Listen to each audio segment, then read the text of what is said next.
Please be seated.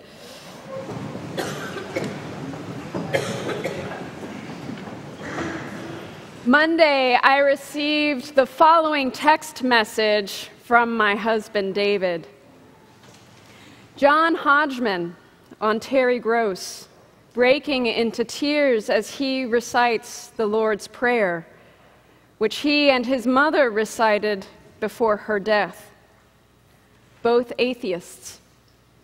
Tells Terry he says it now every night before bed, and it represents the best of what religion offers: community, love, forgiveness.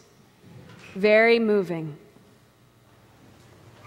My husband loves John Hodgman. Perhaps you remember him from those funny Apple commercials about 10 years ago when he played the boring, mustachioed PC character. Or maybe you're familiar with him from The Daily Show or his work in the New York Times Magazine, his advice column there.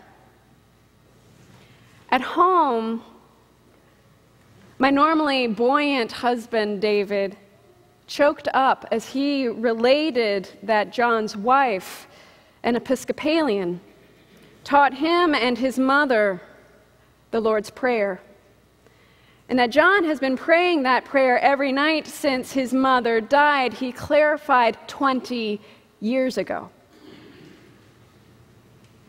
Our lives, our world is saturated with the presence of God. Every day we are swimming through moments where God is present. But like fish who can't see water, we humans can't see God without God telling us where to look. In Matthew 5, Jesus is showing us fish, what water looks and feels like.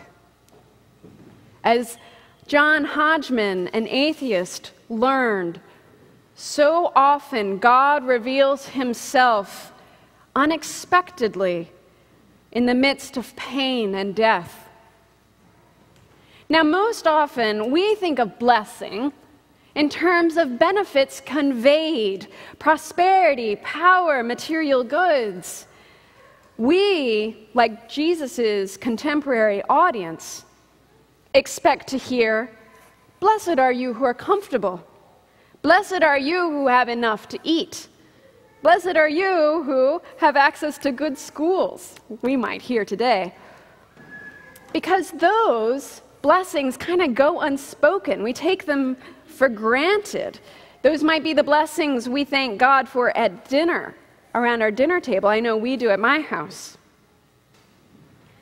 And what is underlying that is that whether consciously or unconsciously, the assumption is, sometimes even in spite of ourselves, most of us have thought that those who perhaps are in prison or are poor or live in the wrong neighborhood are cursed in some way or another. It makes sense, after all. If they were blessed, wouldn't they be better off?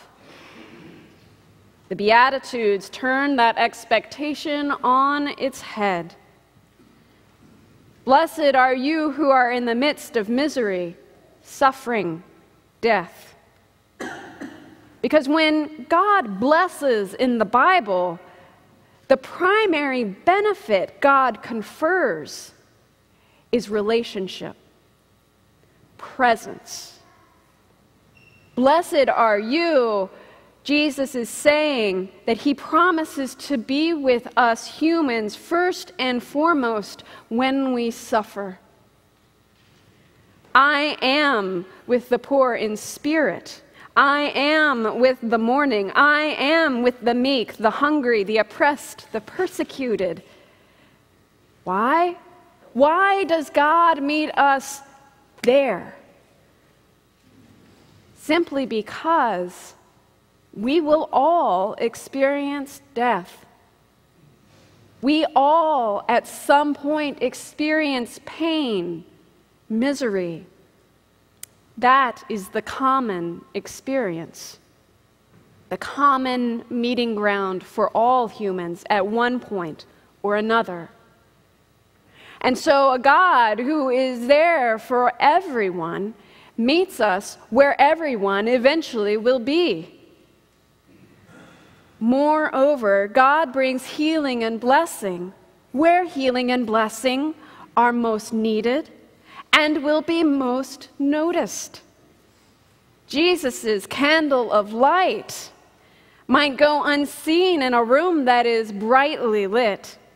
But boy, light a candle in a closet with the door shut, and its brightness will overwhelm you.